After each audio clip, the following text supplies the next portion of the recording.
2 मई को नगर निगम शिमला के चुनाव होने हैं। इससे पहले प्रत्याशी लगातार प्रचार में जुटे हुए हैं। नगर निगम शिमला के इंजन घर वार्ड से आजाद प्रत्याशी आरती चौहान ने कांग्रेस भाजपा की चिंताएं बढ़ाकर रख दी हैं। साल 2017 में भारतीय जनता पार्टी के समर्थन से जीतकर नगर निगम शिमला पहुंची आरती चौहान का साल 2023 में टिकट कट गया। उनकी जगह भाजपा ने हाल ही में पार्टी में आए विकास थापटा को प्रत्याशी बनाया है। इससे नाराज होकर आरती चौहान बतौर आजाद प्रत्याशी मैदान में उतर गई हैं। आजाद प्रत्याशी आरती चौहान को इंजन घर वार्ड में लोगों का अपार समर्थन मिल रहा है। आरती चौहान अपनी जीत को लेकर आश्वस्त भी नजर आ रही हैं। उन्होंने कहा कि बीते 5 साल उन्होंने लगातार आम जनता के हित के लिए काम किया है।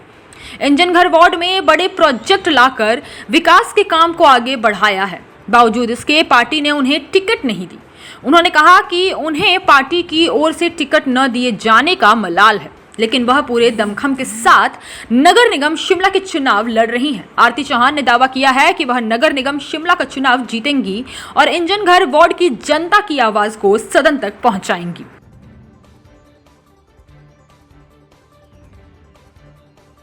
वार्ड नंबर 18 इंजन घर से इंडिपेंडेंट कैंडिडेट हूँ और मेरा यही अब एम है, हर घर पे दस्तक। मेरे वार्ड में 800 घर टोटल आते हैं। ऐसा कोई भी घर नहीं है जो यहाँ मैंने दस्तक नहीं दिए होंगे। अभी मेरा मेन एम अब यही फोकस रहेगा कि मैं हर घर जाऊँ और अपना उनको काम गिनाऊँ। 5 साल में मैंने अपने कार्यकाल में सदन से एक भी छुट्टी नहीं ली है। पब्लिक के लिए मैंने अपने पूरे 5 साल कुर्बान किए हैं।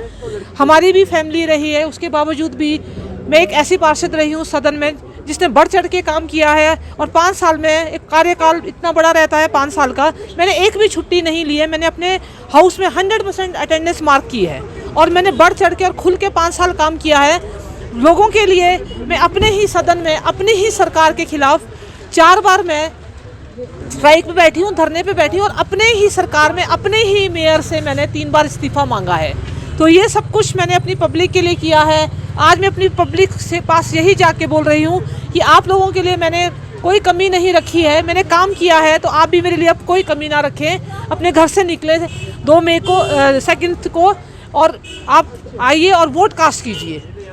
बात करें अगर बात की जाए, जो मेरे पेरेंट्स हैं वो बहुत सीनियर सिटीजन्स हैं। मेरे फादर की उम्र 74 है और मेरी मदर की उम्र भी 74 है। तो घर पे 2 बुजुर्ग होने के बावजूद भी मैं कोरोना में फील्ड में डटी रही।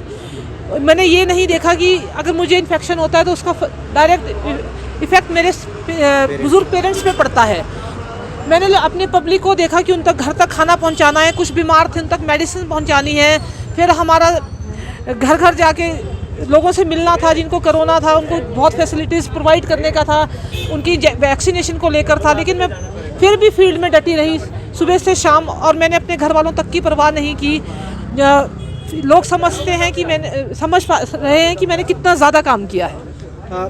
फिर मैं हमेशा अपने आप को फ्रंट फुट पे रखा है। मैं एक स्पोर्ट्स पर्सन रही हूँ और मैं एमफिल फिजिकल एजुकेशन में हूँ। मेरी एजुकेशन काफ़ी हाई रही है और मेरा मानना है कि अगर आपके पास एजुकेशन है, एजुकेशन नेवर गो वेस्ट।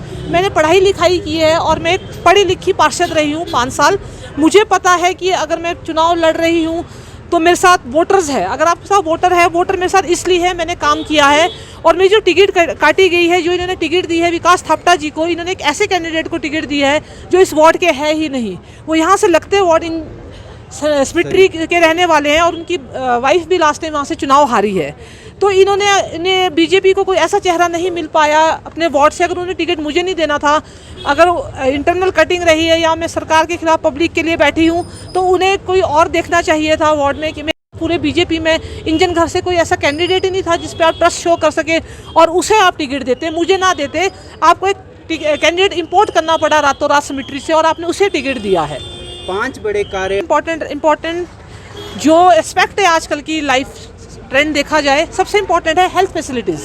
मैंने अपने कार्यकाल में PHC ओपन की है जहां इंजन घर के नहीं 4 वार्ड के लोग कैटर होते हैं। सिमिट्री, संजौली, इंजन घर और कुछ लगता हो मलियाना का पार्ट भी है। जो PHC है यहाँ का फुटफॉल डेली का 200 से 250 रहता है।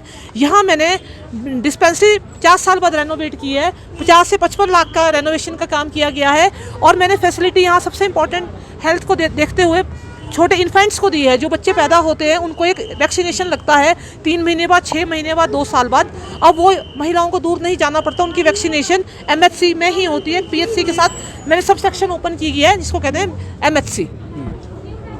इसके अलावा पास्ट के कार्य गिराना चाहूँगी, उसी को मैं वाइंड अप करूँगी न्यू कार्य के साथ। 5 मेरी जो प्राथमिकताएं पिछली बार रही थी वो मैंने जो काम किए हैं वो PHC है।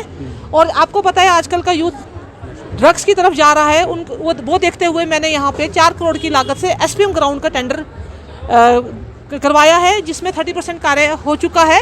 50 लाख MC हेड से आया है, 3.5 करोड़ PWD के हेड से मैं लेके आई हूँ।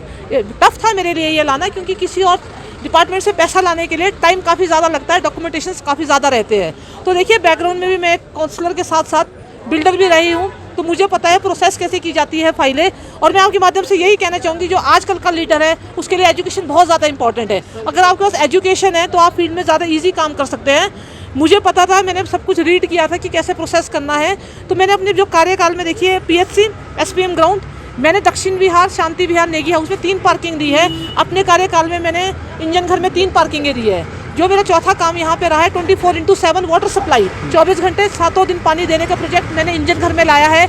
आपको पता है सवेरे जब इंसान उठता है सबसे पहले उसको इम्पोर्टेंट पानी ही रहती है। अगर आप बेसिक फैसिलिटीज़, बेसिक एमिनिटीज़ देखी जाए तो साथ साथ मैंने हर सेक्शन में स्ट्रीट लाइट्स लगाई है। जब आप रात को घर जाते हैं तो ऑटोमेटिकली अगर स्ट्रीट लाइट्स है तो एक अच्छा इंपैक्ट रहता है। सफाई वगैरह की मैंने, हाँ, मैं एक थोड़ी अग्रेसिव काउंसलर भी रही हूँ। कई बार मैं पब्लिक के साथ रूड भी हो जाती हूँ, क्योंकि पब्लिक चाहती है काम सब कुछ हो और अपना पाथ कुछ सरेंडर नहीं करता है। तो वहाँ पे भी मैंने लोगों के साथ भी मेरी कई बार डिस्कशंस होती है। मैंने उन्हें क्लियर बोला था कि अगर आप मुझसे काम चाहते हैं, आपको अपना अगर थोड़ा बहुत सेक्रीफाइस भी करना पड़ेगा। अगर नाली बनानी है तो हमें स्पेस तो देना ही पड़ेगा। 24/7 पानी की पाइपें जब जा रही थी तो उनका कहना था, मैडम हम अपने घर के या डंगे से नहीं ले जाने देंगे। तो मैंने उन्हें समझाया, देखिए प्रोजेक्ट तभी इंप्लीमेंट होगा अगर आप हमारे को स्पेस देंगे। तो मेरे पब्लिक से भी यही कहना चाहेंगे, अगर आप काम चाहते हैं तो पब्लिक को भी सेक्रीफाइस करना पड़ेगा। इट्स गिव एंड टेक, तभी एक पार्षद काम कर पाएगा। लोगों, मुझ में भी कमियां रही है, 100% कोई अपने वार्ड में नहीं दे सकता है। हाँ, आगे मुझे मौका इस बार दोबारा जनता देती है। महिलाओं की दृष्टि से मैं यहाँ पे पुलिस चौकी खोलूँगी और बाकी देखा जाएगा। मेरे इंडिविजुअल प्रोजेक्ट्स नहीं रहते कि मैंने जो करना वो होगा। हम एक मीटिंग ऑर्गेनाइज करते हैं, पब्लिक मैंडेट लेते हैं, पब्लिक क्या चाहती है वो जो बोलती है, मेजॉरिटी जो बोलती है कि अब हमने ये प्रोजेक्ट पे काम करना है। जैसे यहाँ लोगों का था जी PHC पे काम कीजिए, तो मैंने PHC पे काम किया। मैं इंडिविजुअल नहीं हूँ, पब्लिक ने मुझे चुना है, तो मैं पब्लिक के पाले में ये गेंद डालती हूँ कि आप बताइए कि मुझे क्या काम करना है।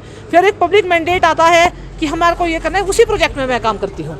लोगों से क्या अपील करेंगे मैम? 2 तारीख को चुनाव भी है। देखिए, लोगों से देखिए और आप ये देखिए कि आपके लिए 5 साल कौन खड़ा रहा और वार्ड में कितना काम हुआ है। हाँ, मैं मानती हूँ पार्टी भी कहीं हद तक एक इम्पोर्टेंस रहती है। मुझे टिकट नहीं मिला, मुझे उस चीज़ का मलाल है, लेकिन पब्लिक को ये भी पता है कि आरती चौहान है काम की पहचान। मैं अपने काम के लिए जानी चाहती हूँ। एक काउंसलर से आपको इतना ही रहता है कि काम चाहिए, काम मैंने बढ़ के और खुल के किया है। हिमाचल प्लस न्यूज के लिए शिमला से पुष्पेंद्र चौधरी की रिपोर्ट।